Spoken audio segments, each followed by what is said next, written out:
Rubbama akramakal haqqu subhanah bil ittila' ala ghaibil malakut. Kadang-kadang Allah memuliakan engkau dengan mengetahui atas gaibnya alam malakut. Menurut sebahagian ulama, ada beberapa alam. Disebut alam mulki wasyahadah. Alam yang pertama itu alam mulki wasyahadah, alam di mana kita sekarang berada. Alam mulki wasyahadah. Alam ini diketahui oleh kita, diketahui oleh malaikat, diketahui oleh Allah Subhanahu wa ta'ala. Yang kedua disebut ada alam yang namanya alam malakut. Alam malakut ini hanya diketahui oleh Allah, oleh para malaikat, dan oleh sebagian manusia yang dikehendaki oleh Allah Subhanahu wa ta'ala. Yang ketiga ada yang disebut dengan alamul jabarut. Itu menurut sebahagian ulama itu alam hanya diketahui oleh Allah Subhanahu wa ta'ala. Nah, kadang-kadang Allah itu memuliakan hambanya dengan diperlihatkan kepadanya alam malakut itu. Alam malakut itu contohnya kabaitil izzah bis sama'id dunya, seperti baitul izzah yang ada di langit pertama. Di langit pertama itu ada namanya baitul izzah.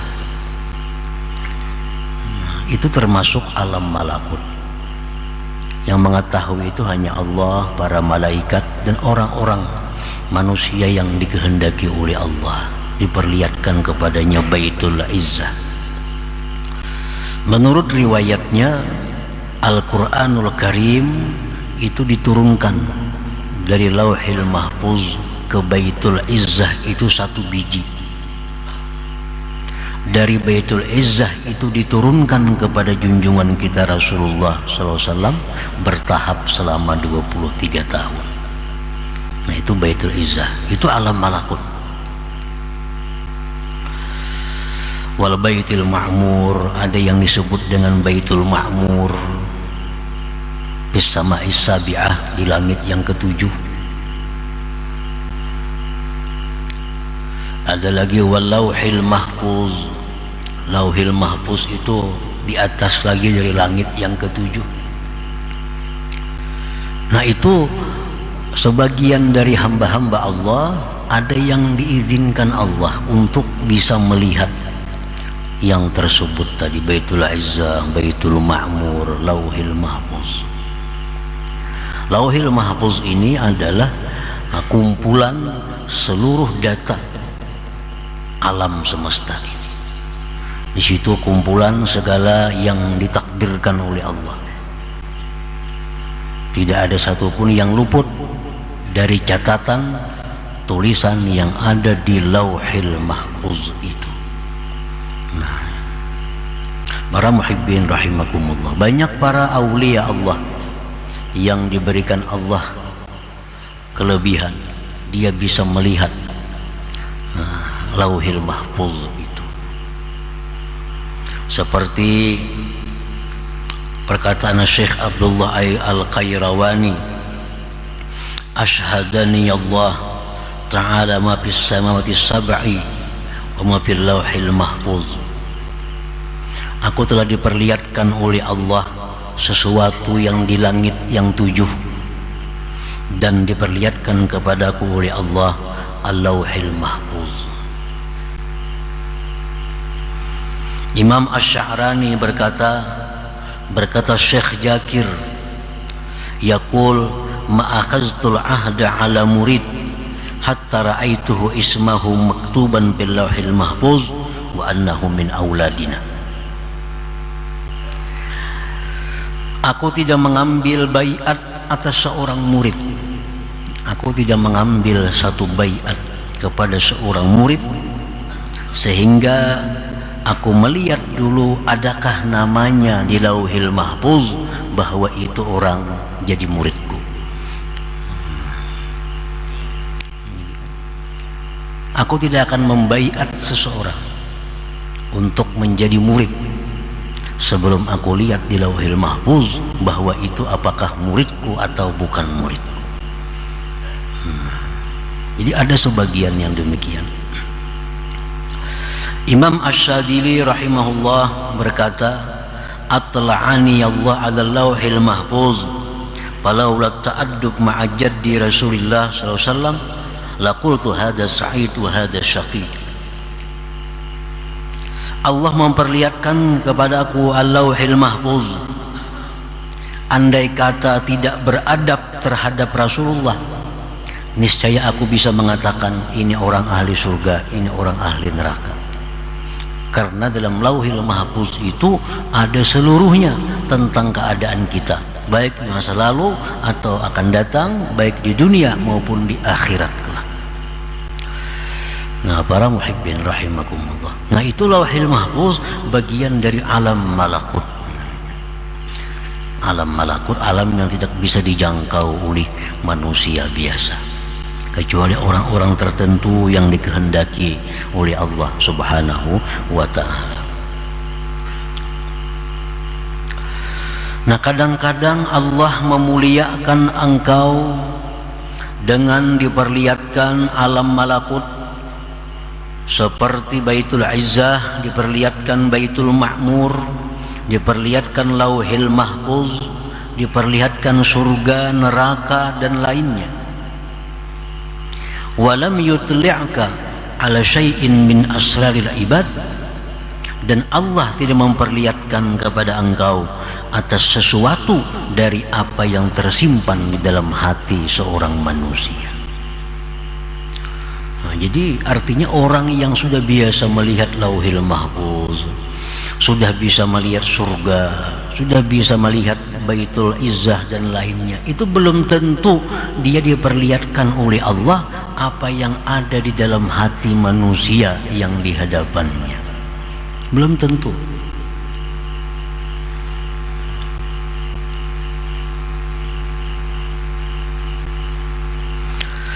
Kenapa Allah tidak memperlihatkan kepadanya rahasia-rahasia yang ada di dalam hati seorang hamba itu?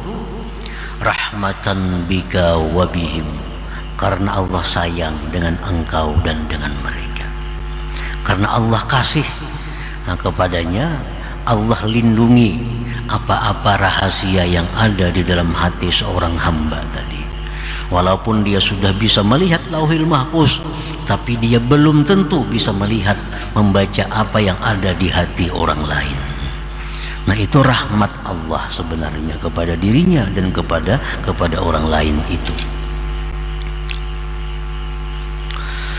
Fa innaka rubbama ittala'ta ala ma'siyatin fi qalbihi fabadarta bi mu'aqabati sahibiha wa adami rahmatihi fataka'u fil fitnah.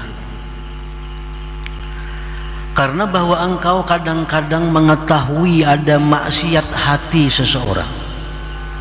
Kita ini misal tahu maksiat hati seseorang, ini orangnya pendendam nih. Kita diberitahu Allah, ini orang pendendam dalam hatinya. Orang ini dalam hatinya riya. Nah,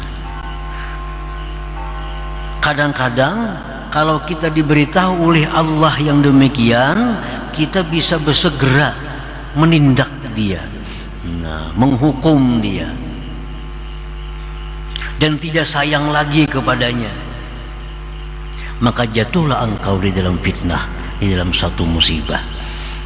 Karena kalau kita ini dibuka Tuhan hati orang-orang yang di hadapan kita, diperlihatkan hatinya, ini kotornya hatinya, orangnya rigetnya, cintanya orangnya kepada dunia.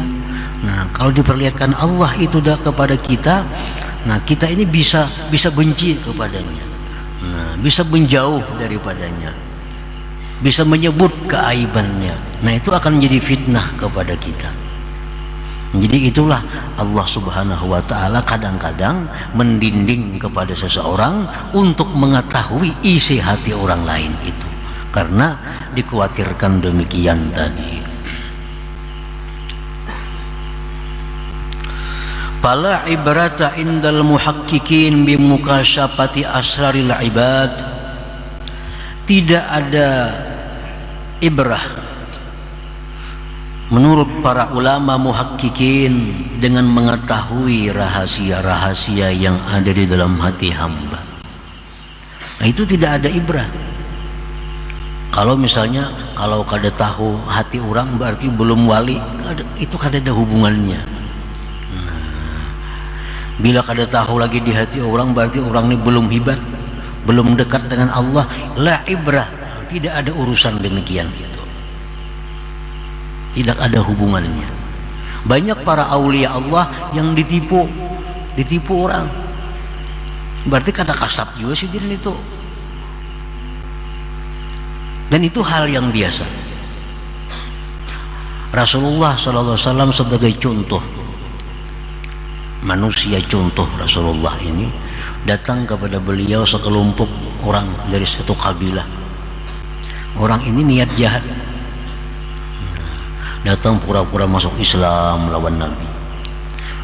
Banyak serumbungan nih pura-pura masuk Islam, diislamakan oleh Nabi. Ringkas cerita, didiamakan oleh Nabi di suatu tempat di ujung Madinah, di tempat peternakan Nabi. Sekalinya sampai di sana membunuh penjaga ternak, ternaknya pun dibawanya, Nabi dibungulinya. Nah, ini contoh bahwa yang demikian itu bisa terjadi kepada para aulia-aulia Allah Subhanahu wa ta'ala. Padahal Nabi itu kurang apa? Lauhil mahfuz, aras, kursi, semuaan sudah dijajaki oleh Rasulullah Sallallahu Alaihi Wasallam. Jadi itulah ibrah, tidak perlu dipandang itu. Li'annaha qad takunu liman la dinalah, karena yang demikian itu mengetahui isi hati seorang hamba itu bisa terjadi bagi orang yang tidak ada agama baginya. Kalkuhan seperti dukun, wasahir tukang sihir. Dukun itu bisa tahu isi hati kita. Jadi urusan mengetahui isi hati orang itu kada tertentu hanya dengan para wali-wali Allah. Artinya orang yang wali bisa kada tahu isi hati orang, tapi orang yang jahat bisa tahu isi hati orang. Bi khilafil ittila 'alal malakut la yakunu illa man arada Allah ikrama. Lain halnya kalau kita diperlihatkan Allah alam malakut. Nah, diperlihatkan oleh Allah kita Baitul Izzah, surga, neraka. Nah, itu tidak akan terjadi kecuali orang yang Allah menghendaki untuk memuliakannya. Bubuhan dukun kada sampai ke sana, kada akan mungkin bisa diperlihatkan Allah alam-alam malakut yang seperti itu. Tapi kalau urusan menangguh isi hati orang, itu dukun bisa. Dan bahkan ada ilmunya. Kalau orang tuh macam ini, oh macam ini, macam ini. Nah, itu bisa terjadi. Jadi oleh para ulama muhaqqiqin, urusan mengetahui isi hati orang itu la ibrata, tidak bisa dijadikan pedoman untuk kewalian seseorang, untuk menyatakan kedekatannya kepada Allah Subhanahu wa ta'ala. Nah, lain hal dengan diperlihatkan alam malakut seperti tadi. Nah, itu jelas orang yang diperlihatkan alam malakut itu orang yang dikehendaki oleh Allah untuk memuliakannya. Nah, para muhibbin rahimakumullah. Summa qala al-imam bil hikmati sadisa wal khamsin ba'dal mi'ah. Kemudian Imam Ahmad Ibnu Athaillah menyambung hikmah yang tadi dalam hikmah yang berikutnya yang ke-156. Manit tala'a ala asraril ibad wa lam yatakhallaq birrahmatil ilahiyyah kanat tila'uhu fitnatan alaihi wa sababan li jarril wabal ilaihi. Orang yang mengetahui rahasia-rahasia hamba Allah, mengetahui isi hati orang, dan orang tersebut belum berakhlak dengan akhlak ilahiyah, maka mengetahui yang demikian itu merupakan fitnah atasnya dan sebab untuk menarik kebinasaan atasnya. Orang yang mengetahui isi hati orang lain, orang yang diberi Allah kemampuan demikian, kalau orang ini belum cukup syaratnya, itu bisa menjadi bala kepada dirinya sendiri.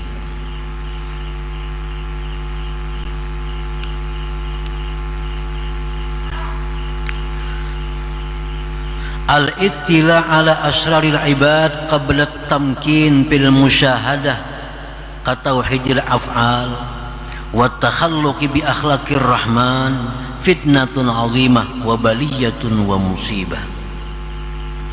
Mengetahui rahasia-rahasia hamba Allah sebelum mantap dalam musyahadah, sebelum mantap dalam musyahadah, sebelum kuat musyahadahnya, seperti tauhid af'al contohnya belum kuat,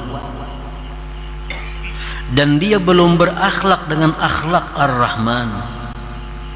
Mengetahui rahasia hamba itu merupakan fitnah yang besar dan bala serta musibah. Kita ini mengetahui aib orang, mengetahui aib orang, kada usah nang urusan kasap. Misalnya kita dihabarakan orang aja tentang rahasia, kita dikabarkan orang tentang aib si fulan. Nah, ada kawan kita berkisah, "Icam tahulah lawan si fulan, tahu. Wah, ini dikisahkannya aibnya kepada kita nih." Nah, apabila kita yang mendengar ini belum mantap musyahadah, belum berakhlak akhlak ar-Rahman, itu berita bisa mencelakakan kita, itu kabar bisa membinasakan kita. Kadang-kadang ada yang mengatari berita tuh, si anu si pulan kayak ini gawiannya, si anu si pulan kayak ini, si anu kayak ini. Nah, kita mendengar berita itu, nah kita mendengar nih dalam bahaya. Bila kita belum mantap tauhid af'al, belum berakhlak ar-Rahman, ini bisa menyebabkan datangnya dosa kepada kita. Nah, para muhibbin rahimakumullah, li'annahu qad ya'taqidu bidzalik al-maziyyata 'ala an-nas fayadkhuluhu al-kibru wal 'ujubu wa huma manba'ul ma'asi.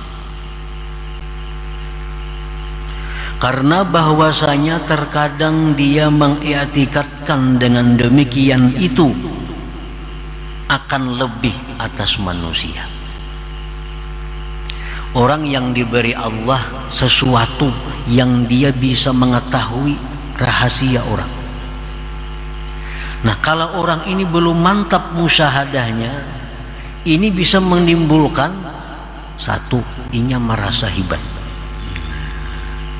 inya merasa ada kelebihan daripada orang lain. Nah, itu bisa dimasuki oleh sifat sombong, bisa dimasuki oleh sifat ujub. Yang keduanya itu merupakan sumber dari segala macam maksiat yang ada di dalam hati. Ini orang bisa diuji oleh Allah. Nah, bisa diuji oleh Allah, diuji karenanya sudah beramal, sudah berwirid, sudah menuntut ilmu, disiplin dengan demikian, diuji oleh Allah, diberi Allah sesuatu tentang mukasyafatu asraril ibad, diberi Allah dia pengetahuan mengetahui rahasia hamba Allah. Lalu dia ini merasa bahwa dirinya hebat,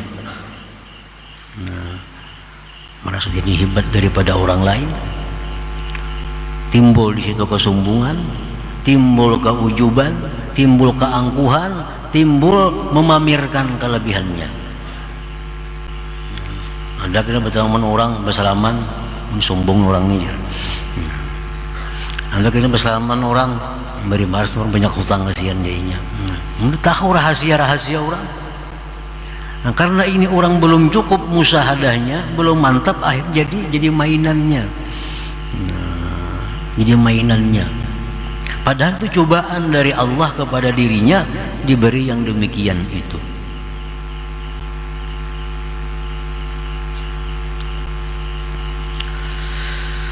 Annahu qad ya'taqidu bidzalik al-maziyata 'ala an-nas fa yadkhuluhu al-kibru wal 'ujbu wa huma manba'ul ma'asi.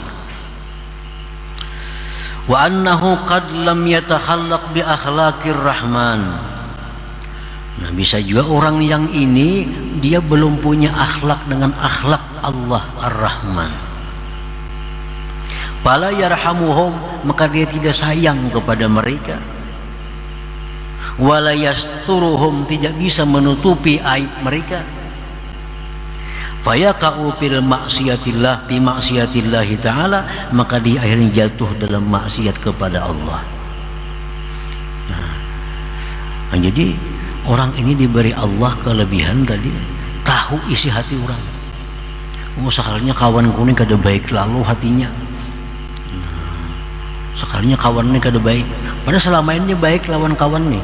Bersayangan lawan kawan, saling bantu membantu, saling bertukar pikiran, saling macam-macam bertahun-tahun.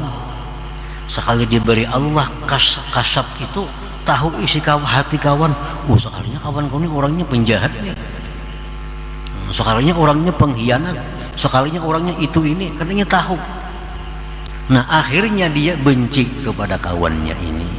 Akhirnya dia memutuskan hubungan kepada kawannya ini. Karena apa? Karena dia mengetahui hal-hal seperti itu, dirinya belum bersifat dengan sifat Allah Subhanahu wa ta'ala. Nah, para muhibbin rahimakumullah, pernah diceritakan Nabi Ibrahim alaihissalam sedang berada di rumah. Datang seorang fakir miskin tua, pengemis. Wahai Ibrahim, aku lapar, aku hendak minta makan. Nabi Ibrahim, engkau beriman kada lawan Allah? Kok kada beriman lawan Allah? Jarnang tuha tadi, kok kada beriman lawan Allah? Ujar Ibrahim, engkau kada beriman lawan Allah, engkau kada aku beri makan nih, engkau kada aku beri makanan. Tapi bila engkau beriman, engkau naik ke rumah pujamu.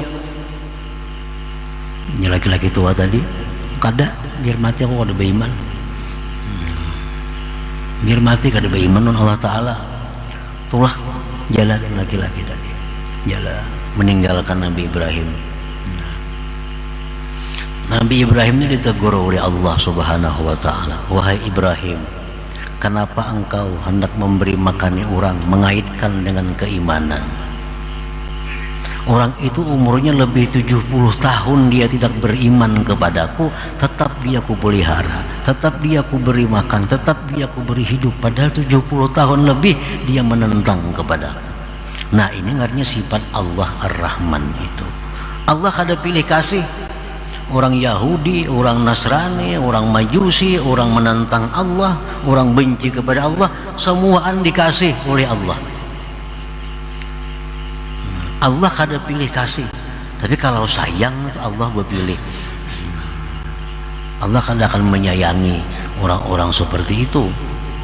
Kalau kasih, semuaan dikasih oleh Allah. Nah, dikhawatirkan kalau kita belum punya sifat-sifat Ar-Rahman macam itu, melihat ada orang ini hatinya ada dengki, ada dendam, lalu kita benci kepadanya.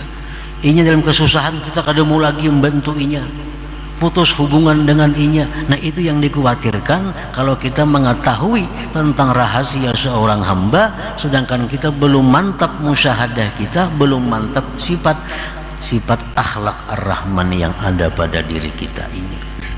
Nah, para muhibbin rahimakumullah, nah, seperti lagi dicontohkan orang yang berakhlak dengan akhlak Ar-Rahman ini, Ma'ruf bin Fairuz Al-Karhi. Beliau itu orang Mesir. Diceritakan bahwa Ma'ruf Al-Karhi ini dengan sahabat-sahabatnya berjalan di tepi sungai Nil. Di sungai itu ada kapal serumbungan manusia, laki-laki bini-bini nang benyanyian, begembusan, beminuman arak galaan di sungai. Ada yang mengatakan sungai Furat Irak, ada pula riwayat yang mengatakan sungai Furat di Irak. Jadi ujar murid-murid Ma'ruf Al-Qarhi, doakan tenggelam kapalnya tuh, begembusan di kapal, beminuman arak, binian lakian, doakan dan tenggelam kapalnya. Nah ini orang belum punya akhlak dengan akhlak Ar-Rahman. Ujar Ma'ruf Al-Qarhi, jangan demikian, kita doakan aja kepada Allah. Apa doanya? Ya Allah, sebagaimana engkau telah menggembirakan dia di dalam dunia ini, maka gembirakanlah mereka nanti di akhirat. Dalam dunia ini rame macam itu, di akhiratnya kayak itu pulang enak, mudah-mudahan. Artinya bahasa kitanya, orang ini akan diberi Allah kena tobat, lalu inya baik, di akhirat lalunya gembira.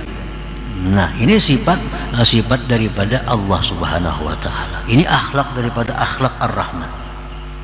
Artinya selalu mengasihi manusia, mengasihi apapun, walaupun orang itu maksiat kepada Allah. Cuman arti kasihnya itu berbeda-beda. Macam dalam Ratibul Idrus itu ada Allahumma arham walidina, ya Allah kasihilah orang tua kami. Allahumma arham al-muznib, ya Allah kasihilah, sayangilah orang-orang yang berdosa. Nah artinya apa? Sayangilah orang berdosa itu dengan diberikan tobat kepadanya, itu maksudnya. Nah jadi apabila kita mengetahui isi hati seorang hamba, sedangkan kita belum mantap tauhidnya, sedangkan kita belum berakhlak dengan akhlak yang mulia, maka pengetahuan kita terhadap hati seorang hamba itu akan mendatangkan bala, musibah dan maksiat kepada kita sendiri. Nah oleh karena itulah Allah Subhanahu wa ta'ala tidak memberi mukasyafah asraril ibad ini kepada setiap orang yang dicintainya. Nah, sebagian orang yang dicintai Allah diperlihatkannya di alam malakut, ia melihat segala yang terjadi pada alam malakut, tapi ia kada tahu dengan isi hati orang rumahnya sendiri. Itu bisa terjadi karena apa? Karena Allah memberikan rahmat kepada mereka itu. Kalau tahu isi hati, bisa besarakan laki bini, bisa besarakan. Kita ini tahu hati bini, bisa kita sarakinya. Bini tahu isi hati kita, bisa tinggalkannya berjauh kita. Nah itu rahmat dari Allah Subhanahu wa ta'ala kepada kita. Walaupun kita sudah tahu hal-hal yang gaib, tapi kadang-kadang isi hati orang rumah kita kadang diberi Allah untuk mengetahui yang demikian itu. Nah rahmat daripada Allah Subhanahu wa ta'ala.